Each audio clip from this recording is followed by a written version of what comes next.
You'd be hard-pressed to pick up a book or an article on leadership these days without reading that leaders and organizations need to be nimble, agile, quick, and adaptive. And as I got to think about that, I started to wonder, what does it actually mean, in particular for an organization to be adaptive?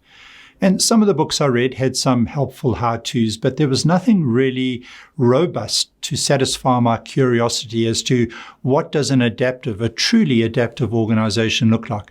So I started to do some of my own informal research. And to be honest, I was getting quite despondent because I wasn't finding anything on the leadership bookshelves that was of any use or help to me.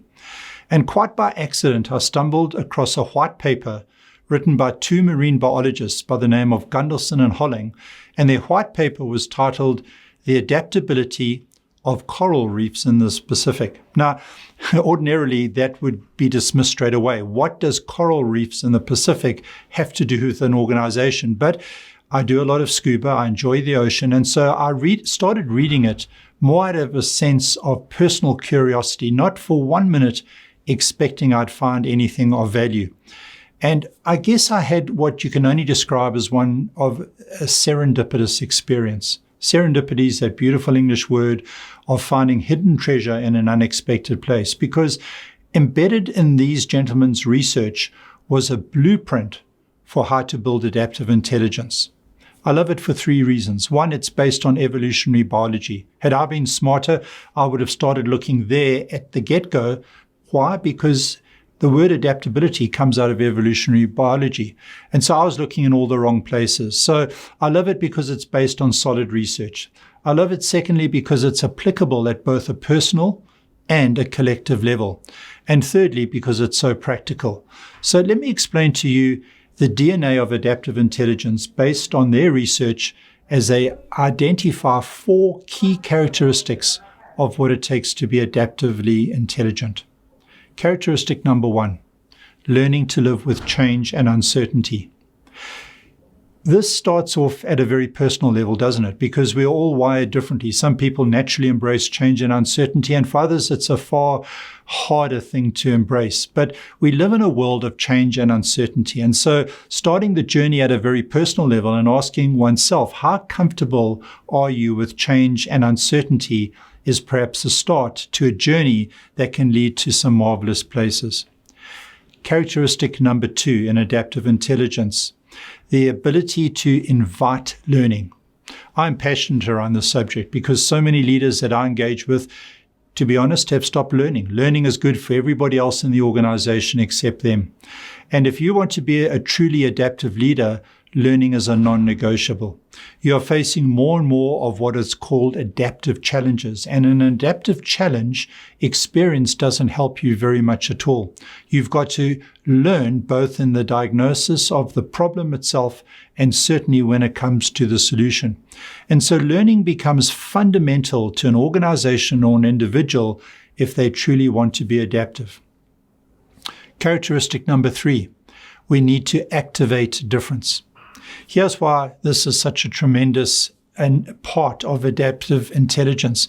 You see, most organizations have embraced the agenda of diversity and inclusion and equity, rightly so. But I've discovered a fair amount of cynicism towards that agenda and certainly a lot of fatigue.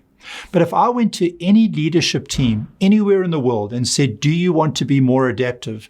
I'm pretty sure that 99.9% of those teams would say absolutely. Of course, we want to be more adaptive. Well then, if you want to be more adaptive, guess what constitutes a quarter of that agenda?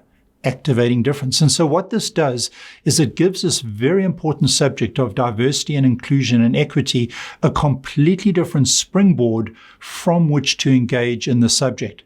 Diversity is contingent on becoming more adaptive, and adaptability is contingent on activating difference.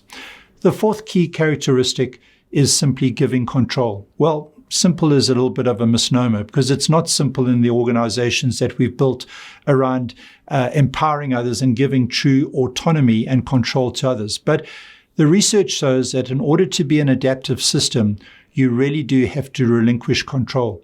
There's a wonderful story of Dave Marquette, who's a nuclear submarine commander in the US Navy, who was given command of the Santa Fe submarine. And he inherited the Santa Fe submarine because it had achieved dismal ratings at a U.S. evaluation process. And Marquette was told he had to turn the ship around in 6 months. There were a couple of problems with that. One, he wasn't trained on that class submarine. Secondly, to learn that class submarine would take, in his words, the better part of a year, and he was given a 6-month time frame. And the third problem he inherited was a crew who were disillusioned and low on confidence and morale.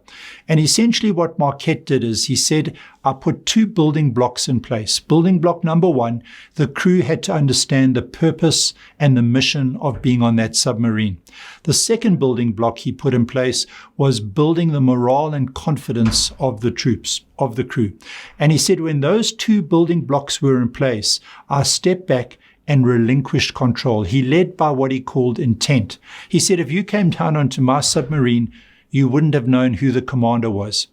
And the remarkable story of the Santa Fe is that at the next evaluations, the Santa Fe achieved the highest ever recorded evaluations in U.S. Navy history. They went from bottom of the class to the top. It was a remarkable story. I often say to leaders who are a little bit pessimistic or a little bit doubtful of this ability to give control, if it can be done on a nuclear submarine, I'm pretty sure it can be done in your organization. So how do you build adaptive intelligence at a personal or collective level? You embrace change and uncertainty. You invite learning. You activate difference, and you give control.